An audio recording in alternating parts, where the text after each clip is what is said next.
Salam sejahtera untuk sahabat sekalian. Jumpa lagi bersama dengan saya Pak Didi.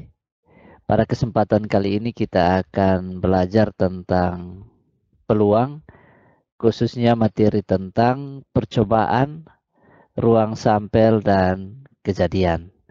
Namun sebelum kita lanjut pada materinya, bagi sahabat sekalian yang belum subscribe channel saya, silakan menekan tombol subscribe dan menyalakan tanda loncengnya. Terima kasih. Oke, kita lihat yang pertama tentang definisi. Yang pertama tentang definisi percobaan. Percobaan didefinisikan sebagai suatu kegiatan atau proses yang memberikan beberapa kemungkinan hasil. Ketika percobaan diulangi, hasil-hasil yang diperoleh tidak selalu sama, walaupun dilakukan dengan kondisi yang tepat sama dan secara hati-hati. Nah, percobaan seperti ini disebut percobaan acak. Kemudian yang kedua, ruang sampel adalah himpunan dari semua hasil yang mungkin dari suatu percobaan. Ruang sampel biasanya dinotasikan dengan S kapital. Seperti ini. Banyaknya elemen ruang sampel dinyatakan dengan NS. Kemudian yang ketiga, kejadian atau peristiwa adalah himpunan bagian dari ruang sampel, biasanya dinotasikan dengan huruf kapital, seperti A, B, C, dan seterusnya. Kemudian banyaknya elemen kejadian A, itu bisa kita nyatakan dengan NA. Banyaknya elemen kejadian B dinyatakan dengan NB dan seterusnya. Oke, kita lihat contoh yang pertama. Contoh percobaan melambungkan sebuah koin atau uang logam. Di sini saya berikan contoh sebuah koin uang logam bernilai Rp500. Tahu bahwa uang logam itu punya dua sisi, yaitu angka bertuliskan 500 dan sisi lainnya adalah bergambar Garuda atau sisi gambar. Nah, dari hasil-hasil yang mungkin ketika kita melambungkan satu koin tersebut adalah muncul gambar, yang ini bisa muncul yang ini, atau muncul bagian angka 500. Jadi ruang sampel dari percobaan tersebut adalah S kapital, itu sama dengan himpunan anggotanya G, A. G itu adalah gambar, A itu adalah angka. Dan jumlah anggotanya ruang sampel ada dua, yaitu gambar G dan angka atau A.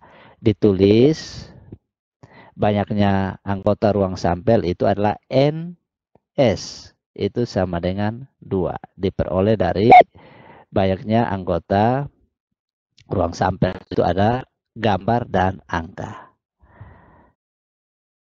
Oke, kita lanjut untuk contoh yang kedua.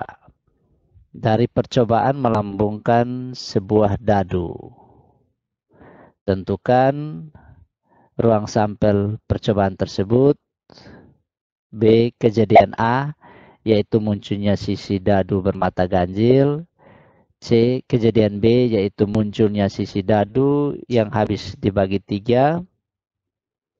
D. Kejadian C, yaitu munculnya sisi dadu kurang dari 3.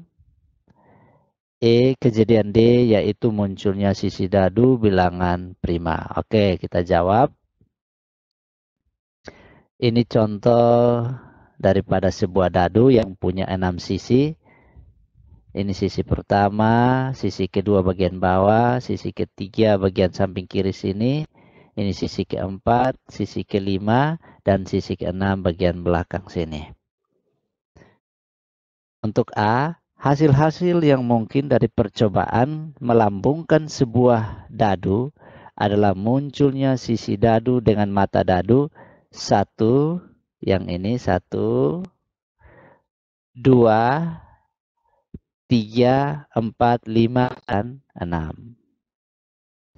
Jadi ruang sampelnya bisa kita tulis S, itu anggota himpunannya 1, 2, 3, 4, 5, 6. Dan banyak elemen ruang sampel NS itu sama dengan 6. Kenapa 6? Karena banyaknya ruang sampel itu dari 1 sampai 6. Ada 1, 2, 3, 4, 5, 6. NS-nya sama dengan 6. Kemudian B, kejadian munculnya sisi dadu bermata ganjil adalah A. Kenapa A? Karena A itu di sini pertanyaannya kejadian A itu munculnya mata dadu ganjil. A yang ini berarti A himpunan anggotanya 1, 3, 5. Kenapa 3, 5? Karena dari ruang sampel 1 sampai 6 bilangan ganjil itu adalah 1, 3, dan 5. Sehingga di sini himpunan anggota A itu adalah 1, 3, dan 5. Sehingga banyaknya anggota himpunan A atau NA itu sama dengan 3. 1, 2, 3. C. Kejadian munculnya sisi dadu yang habis dibagi 3. Nah, kita lihat yang habis dibagi 3. Ruang sampelnya 1 sampai 6. Nah, bilangan-bilangan yang habis dibagi 3 yaitu berapa? 1 tidak, 2 tidak, 3 habis dibagi 3. 3 bagi 3, 1. Sehingga 3 salah satunya di sini. 4 tidak habis dibagi 3. 5 juga demikian tidak habis dibagi 3. 6 habis dibagi 3. Sehingga 6 di sini. Sehingga himpunan anggota B yaitu 3 dan 6. Sehingga banyak anggota elemen B itu sama dengan 2. 3 dan 6 ada 2. Oke, bagian D. Kejadian munculnya sisi dadu kurang dari 5 adalah C, di mana anggota himpunannya adalah yang kurang dari 5. Berarti 1, 2, 3, 4. Sehingga banyaknya elemen anggota C itu sama dengan 4. E. Kejadian munculnya sisi dadu bilangan prima. Nah, untuk menyelesaikan bagian D ini kita harus ingat kembali. Apa itu bilangan prima? Masih ingat? Ya, bilangan prima itu adalah bilangan asli yang lebih besar dari angka 1. Yang faktor pembaginya adalah 1 dan bilangan itu sendiri. Sehingga kita pilih dari 1 sampai 6 ini yang masuk dalam bilangan prima itu berapa-berapa saja. Yang lebih besar 1 dan habis dibagi oleh 1 dan bilangan itu sendiri. Ya, sehingga anggota himpunan D atau bilangan prima yaitu 2, 3, dan 5. Sehingga banyaknya anggota elemen D itu sama dengan 3. Oke, contoh yang ketiga. Pada percobaan melambungkan dua koin yang sama sekaligus atau bersamaan, tentukan A. Ruang sampel percobaan dengan tabel kemungkinan. B. Ruang sampel percobaan dengan diagram pohon. C. Kejadian E, yaitu munculnya angka dan gambar. Oke, untuk menjawab, untuk menentukan ruang sampel, kita menggunakan yang pertama tabel. Itu kita buat tabelnya terlebih dahulu. Kemudian tabel ini kita bagi 2. Seperti ini. Bagian bawahnya ini karena ada 2 koin berarti bagian bawahnya kita tulis koin yang pertama dengan anggota ruang sampel koin yang pertama itu adalah angka dan gambar. Punya dua sisi, yaitu angka dan gambar. Kemudian koin yang kedua bagian atas, anggota ruang sampel koin yang kedua juga sama, punya sisi angka dan sisi gambar. Nah, ketika koin 1 muncul sisi angka, maka kemungkinan koin 2 itu muncul sisi angka atau gambar. Ketika koin 1 angka, koin 2 muncul angka, maka di sini A, A. Koin pertama sisi angka, koin kedua sisi gambar, berarti di sini A, G, angka, gambar. Kemudian koin pertama muncul sisi gambar, maka kemungkinan koin 2 itu muncul angka. Maka bisa ditulis gambar, angka. Kemudian di sini untuk koin pertama gambar, koin kedua gambar, maka di sini tulis gambar, gambar, G, G. Sehingga ruang sampel dari percobaan melambungkan dua koin yang sama sekaligus atau bersamaan dari tabel ini yang sudah kita buat adalah S adalah ruang sampel, anggota himpunannya itu adalah A, AG, GA, dan GG. Sehingga banyaknya elemen anggota S atau ruang sampel itu sama dengan 4. Ada 4.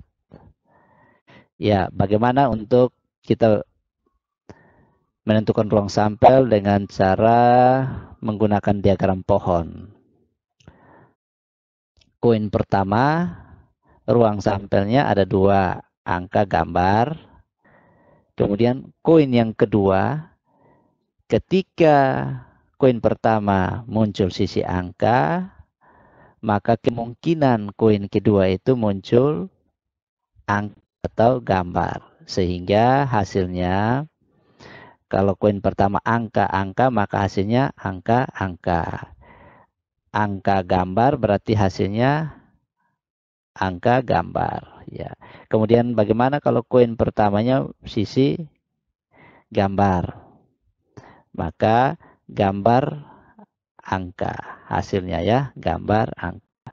Kemudian gambar hasilnya gambar. Sehingga ruang sampel dari percobaan melambungkan dua koin yang bersama sekaligus dari diagram pohon. Ini diagram pohonnya adalah ruang sampel dengan anggota himpunannya A, AG, GA, GG. Dengan banyaknya elemen anggota ruang sampel atau banyaknya elemen S itu sama dengan 4. Jadi sama. Untuk jawaban A dan B sama ya. Hanya kita menggunakan tabel ataupun diagram pohon. Kejadian yaitu munculnya angka dan gambar. Nah, dari tabel ataupun diagram pohon diperoleh kejadian munculnya angka dan gambar adalah dari gambar, tabel, dan diagram pohon yang sudah dibuat pada slide sebelumnya seperti ini. Kita lihat munculnya angka dan gambar. Kita lihat munculnya angka dan gambar, yaitu adalah kejadian munculnya angka dan gambar. Kita lihat angka dan gambar. Ini angka dan angka, tidak. Berarti tidak termasuk ya. Angka dan gambar. Satu di sini. Gambar dan angka boleh. Kita berarti sudah dapat 2. Gambar-gambar tidak ya. Berarti ada 2. Berarti angka, gambar, AG.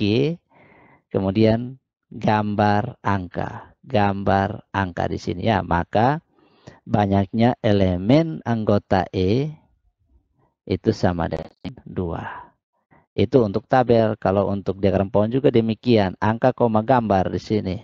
Angka dan gambar. Angka, gambar, bisa juga gambar, angka. Ada 2 di sini. Oke, sekian penjelasan dari saya. Kiranya penjelasan singkat ini dapat bermanfaat bagi kita semua. Sampai jumpa.